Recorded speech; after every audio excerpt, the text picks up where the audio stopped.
ನಮಸ್ತೆ ಎಲ್ರಿಗೂ. ಇವತ್ತು ನಾವು ಹೊರಡೋಣ ಬೆಳಗಾವಿ ಜಿಲ್ಲೆಯ ಅತ್ಯಂತ ಹಳೆಯ ಗ್ರಾಮಗಳಲ್ಲಿ ಒಂದಾದಂತಹ ಹೂಲಿ ಎಂಬ ಗ್ರಾಮಕ್ಕೆ.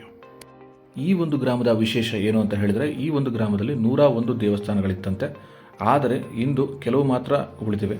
ಅದರಲ್ಲಿ ಈ ಒಂದು ದೇವಸ್ಥಾನ ಬೆಳಗಾವಿ ಜಿಲ್ಲೆಯ ಸವದತ್ತಿ ತಾಲೂಕಿನಿಂದ ಕೇವಲ 9 ಕಿಲೋಮೀಟರ್ ನಡೆದರೆ ಸಾಕು, ನಮಗೆ ಈ ಒಂದು ಗ್ರಾಮ ನಿಮಗೆ ಸಿಗುತ್ತೆ.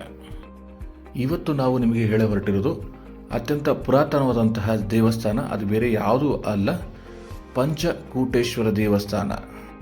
ಈ ಹಿಂದಿನ ವಿಡಿಯೋದಲ್ಲಿ ನಾನು ನಿಮಗೆ ಆಗಲೇ ತೋರಿಸಿದ್ದೆ ಚತುಷ್ಕೂಟ ದೇವಾಲಯವನ್ನು. ಹುಬ್ಬಳ್ಳಿಯಲ್ಲಿ ಅದು ಇಂದಿಗೂ ಕೂಡ ಇದೆ. ಆ ದೇವಸ್ಥಾನದ ವಿಶೇಷ 4 ಗರ್ಭಗೃಹಗಳನ್ನು ಹೊಂದಿತ್ತು.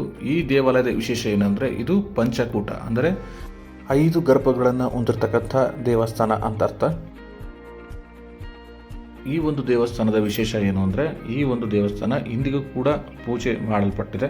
ಹೌದು, ದಿನನಿತ್ಯ ಇಲ್ಲಿ ಶಿವನಿಗೆ ಪೂಜೆ ನಡೀತಾನೆ ಇದೆ. ಈ ಒಂದು ದೇವಸ್ಥಾನದ ಇನ್ಸ್ಕ್ರಿಪ್ಷನ್ಗಳನ್ನು ಅಂದರೆ ಶಾಸನಗಳನ್ನು ಇಂದಿಗೂ ಕೂಡ ASI ಕೇಂದ್ರ ಪುರಾತತ್ವ ಇಲಾಖೆ ಅದನ್ನು ಸಂರಕ್ಷಣೆ ಮಾಡಿಕೊಂಡು ಬರ್ತಾನೇ ಇದೆ.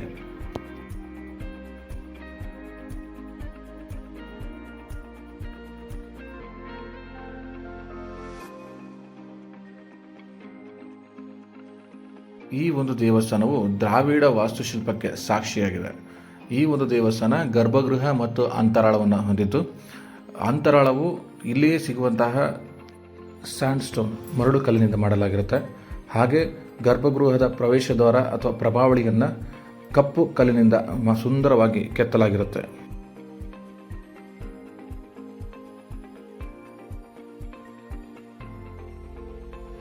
ಈ ದೇವಸ್ಥಾನದ ಅಂತರಾಳವನ್ನು ನೀವು ನೋಡ್ತಾ ಇರ್ಬೋದು. ಈ ದೇವಸ್ಥಾನದ ಅಂತರಾಳವು 46 ಕಂಬಗಳನ್ನು ಹೊಂದಿದೆ.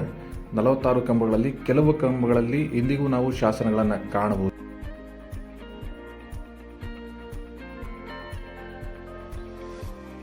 ಈ ಒಂದು ಸಮಯದಲ್ಲಿ ಕೇಂದ್ರ ಪುರಾತತ್ವ ಇಲಾಖೆ ಮತ್ತು ಸ್ಥಳೀಯ ನಾಗರಿಕರನ್ನು ಗೌರವಿಸಲೇಬೇಕು. ಕಾರಣ ಇಲ್ಲಿ ದೊರಕಿರ್ತಕ್ಕಂತಹ ಕೆಲವೊಂದು ಮೂರ್ತಿಗಳನ್ನು ಮತ್ತು ಶಾಸನಗಳನ್ನು ಪಕ್ಕದಲ್ಲಿಯೇ ಮ್ಯೂಸಿಯಂ ಥರ ಮಾಡಿ ಅದನ್ನು ಇವತ್ತು ಕೂಡ ಸಂರಕ್ಷಣೆ ಮಾಡಿಕೊಂಡು